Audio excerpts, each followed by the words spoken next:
And happy Wednesday. It's Julie Hodge here from Julie Hodge Fitness and Fitness Over 40 with part 4 of my 4-part series throughout the month of May, where I discuss hormone health, weight loss, and hormone health balance. So, guys, today is the final installment.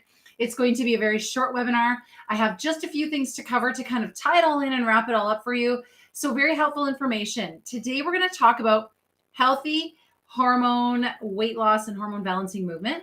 I'll talk about 4 specific types of movement.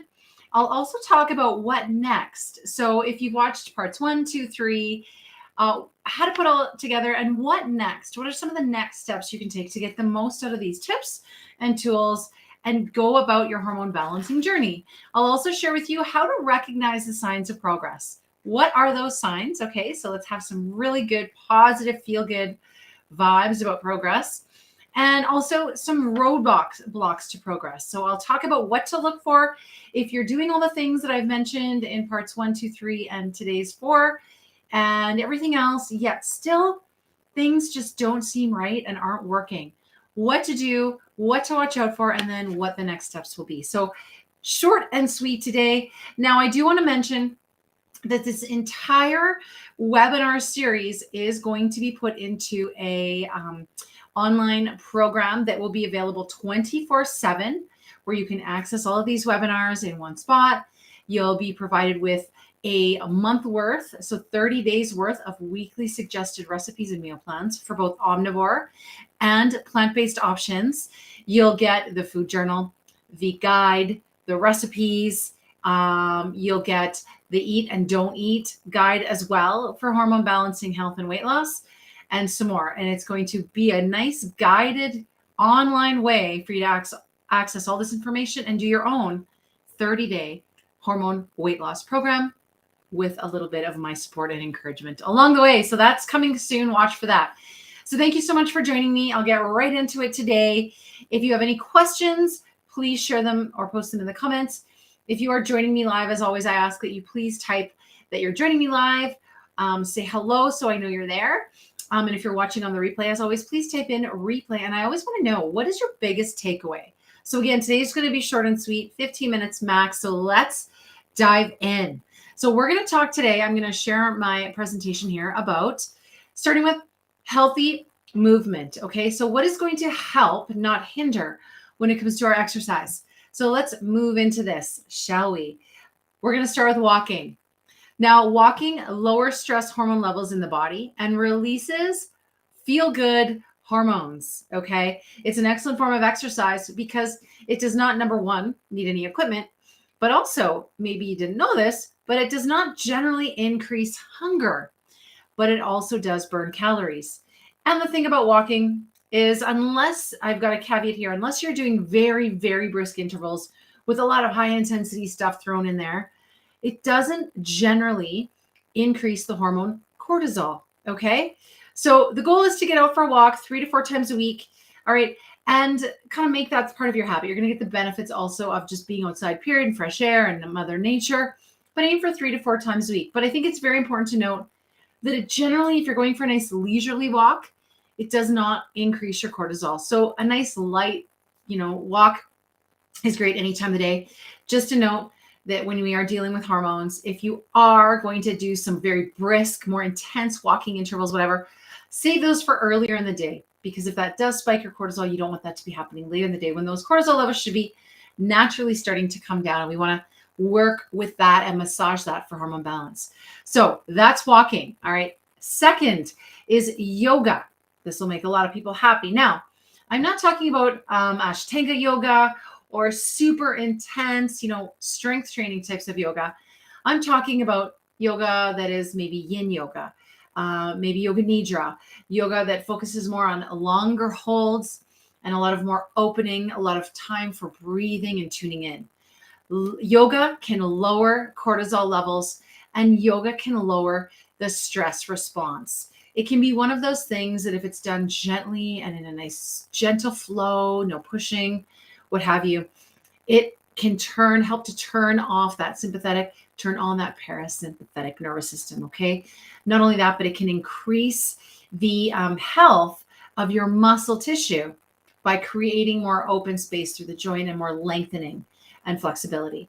So if you do have cortisol imbalances, all right, then yoga is great. Again, more of the gentle yoga like yin yoga, yoga nidra, what have you. Okay. Ashtanga yoga, not quite the same, as that's quite intense. And depending on your fitness level, that could kind of cause your heart rate to spike, and less relaxation with that. So downward dog, chair pose, dragon. I personally like legs up the wall. All of these are great, but the downward dog, chair, and dragon can also help you build strength. So you're getting a win-win. Let's move on. So we talked about walking, yoga. Can anyone guess what is next on our hit list for healthy movement for weight loss and hormone balance? If you guessed resistance training, you'd be right. My favorite kind of exercise, resistance training. So let's dive in a little bit more to that. So a basic full body workout 2 to 3 times a week is recommended by most. Okay. I recommend at least 2 strength focused workouts a week to all of the women that I work with, whether it's in the perimenopause VIP flip group or any woman that's approaching that normal period of time, getting their own custom workout. I always recommend that we aim for those 2 days a week, not only to increase strength, right, but also to help reduce our chances of bone density losses, which accelerate the older we get and the closer to menopause. And after menopause is officially kicked in, those rates are significantly faster. So if you are not yet doing this, please start now. Aim for a full body workout 2 to 3 times a week. You want to get the total full movements in as much as you can, rather than piecemealing an arm day, a shoulder day, a bum day. Get a full body workout in if your schedule permits it. If it doesn't, maybe you only have time for 10-minute strength workouts where one day it is biceps, the next day it is tricep, the next day it is chest and back, the next day it is shoulder, the next day it is legs, the next day it is hips. That is fine. Work with your schedule, but make sure you're not overdoing it. The most important thing with strength training, aside from actually doing it as a woman, is making sure that you are strategic and schedule in enough rest and recovery and restoration. So the harder you work, the heavier you lift, the more intense your strength training, the more time you need to rest. Okay, gone are the days, I can talk from experience, of CrossFit training and competitive CrossFit training, or even figure competitions where I was in the gym once or twice, sometimes 3 times a day, rinse and repeat the next day. That no longer applies, okay? So incorporate those big muscle movements, control your strength training so that you're not focusing on momentum, but instead having the right muscles do the right work. Now, controlled strength training alone, where you're not adding in crazy intervals like of burpees or skipping or what have you in between your strength moves. Pure strength training alone should not increase cortisol as a general rule, okay?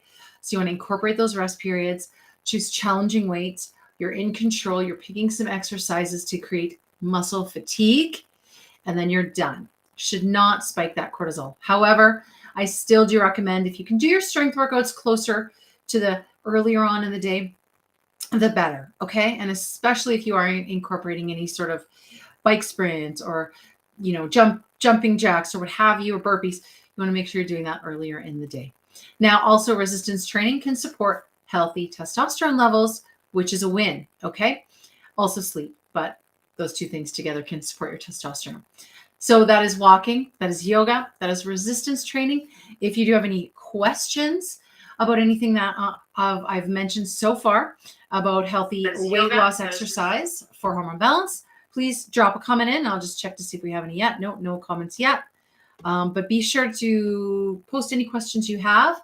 Once this is my online program, you can post your questions or comments, share your own ahas or learning moments within the forum, or here today, you can put them in the comment section. Okay. And if you're watching the replay, tape replay.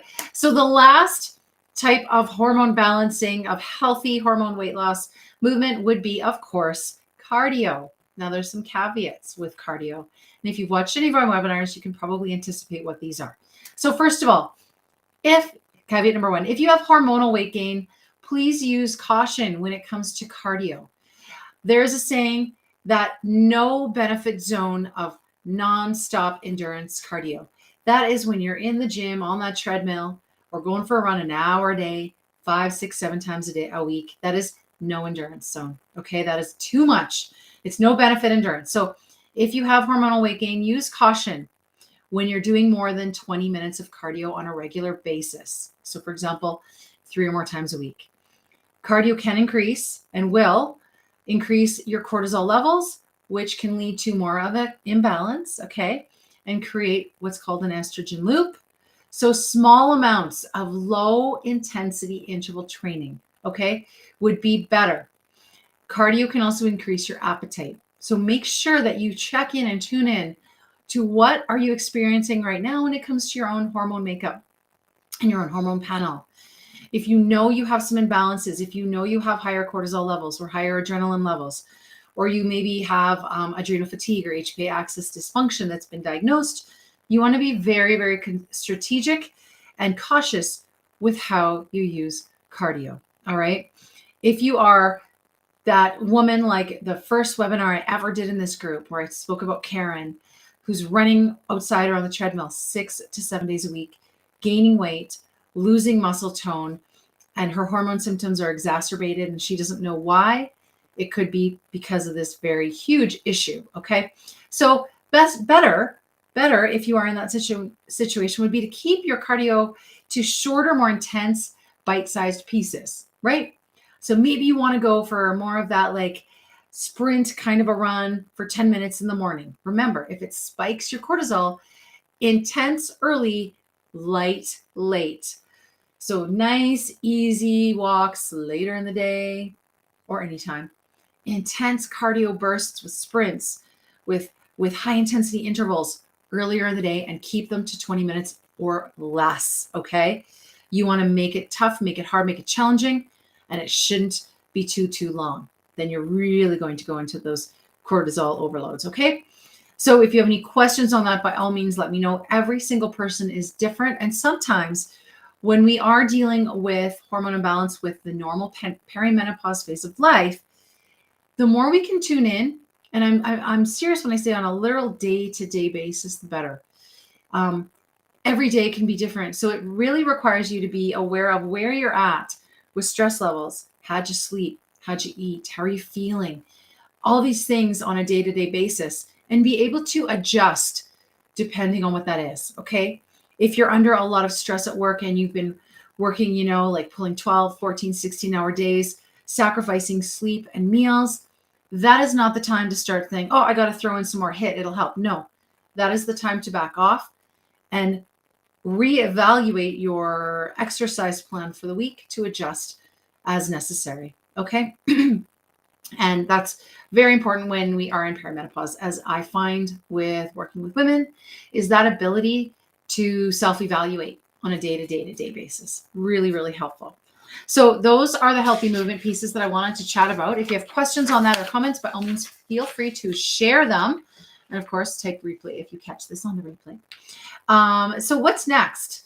So part of this is to talk about what's next. So I've got a little bit of some helpful tips here. Of course, this is part 4 of this 4-part series. I've shared a lot of information. So what's next? I want you to remember, this is just the beginning. Now, part of my brand, part of who I am as a coach is full out honesty. Okay. I try not to sugarcoat things because there is just so much that I can say that's real, right? So I want to be truthful with you. It's just the beginning. You cannot escape this fact. Restoring hormone balance takes time. It is not something you can rush. It is not something you can force. You can't say, okay, hormones, I want to be done with this by this time next week. I'm hopping on a plane and going to Mexico. No, that's not how your hormones work. Okay, sorry, not sorry. It's just the beginning. You should realistically anticipate anywhere between 6 months to 12 months if you are working on hormone rebalancing and getting some weight release. Okay. I don't like the word weight loss as much as I love the word weight release, because when we start to balance those hormones, our bodies will be in a better position to start to release the extra weight if there is some to be released. Okay. So go into your plan with a very a very open mind and a very realistic plan. Okay. Overnight fixes lead to overnight successes. Okay. So short-term gain lasts a short term. You want long-term sustainability. So be prepared. If it's important enough, you will commit with it and you will be consistent in it, and it's worth it. Okay. Please steer clear of these 14-day diets with crazy workouts, okay, that may not be what you need, only to find a month later you are in the same position, if not worse. And if you've constantly been on the yo-yo of diets and 30, 60-day challenges, be aware of that. That might not work for you anymore. You need a new plan. I also want you to think about following the strategies. So continue to review and follow the strategies in parts 1, 2, 3, and today, part 4 of this hormone weight loss series for at least 6 months, as I just said, okay? And your body will guide the way if you allow it. The third point I want to make about this is go forth without fear, okay? Let go of fear and stress. It's true. Stress is a killer. It's very, very negative. It's destructive on your immune system. If you're catching all the things, one of the first places you should be looking at is your stress, as I mentioned previously. Befriend your body so that you can support yourself by getting out of the way. Okay, get yourself out of the way. You might be your biggest roadblock. Trust in your body's innate ability to rebalance itself. All right. And then finally, the what next, step 4 is, rather than looking at the scale as your guidepost, as your measure of success, I want you to forget about that scale. In fact, hide that scale. Okay. Give it to a friend, whatever. Rather than looking at the scale, I want you to look for things like better moods, less bloating and digestion, pain or discomfort, better, more manageable periods, less hot flashes, and reduced hot night sweats. Look for less sugar and carb cravings. Okay. Are you craving or obsessing about food less and less? If so, that's a great sign. Look for clothes that are fitting better. Do your waistbands feel like they have a little more space? All right. Around the waist. Do your pants feel a little looser around the thigh? All right. Do you have a little more space around your bra line? If your body feels tighter, okay, and your clothes feel looser, that's a sign.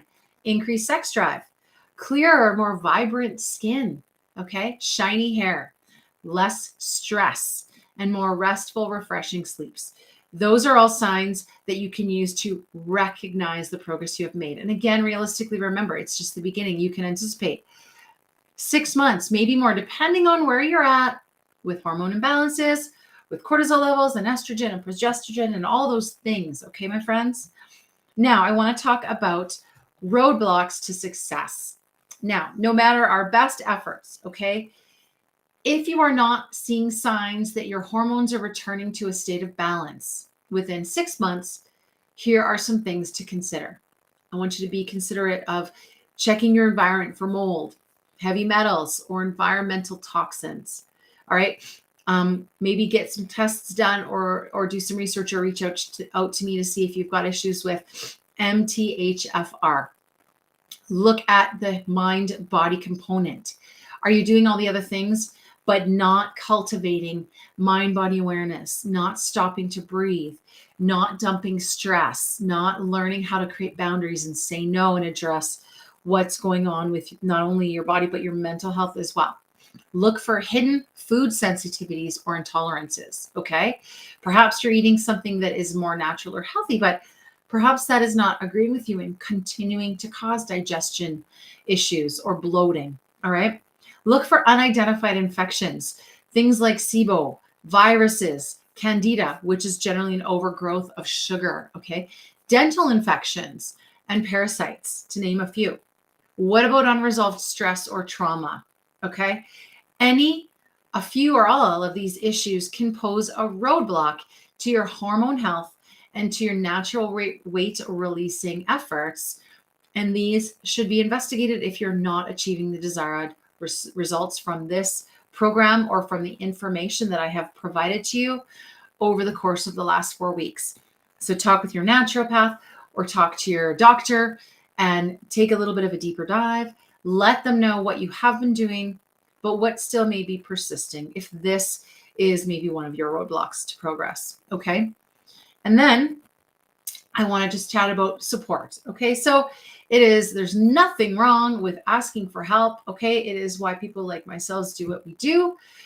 We are the specialists. We have the tools, we have the knowledge, we have the training, we have the experience to help support you. And I would love to support you if you need more support as well. Okay. Like I mentioned in the beginning, this is now going to be a part of the 30-day program that will be offered. You might be watching this now as part of that 30-day program in future.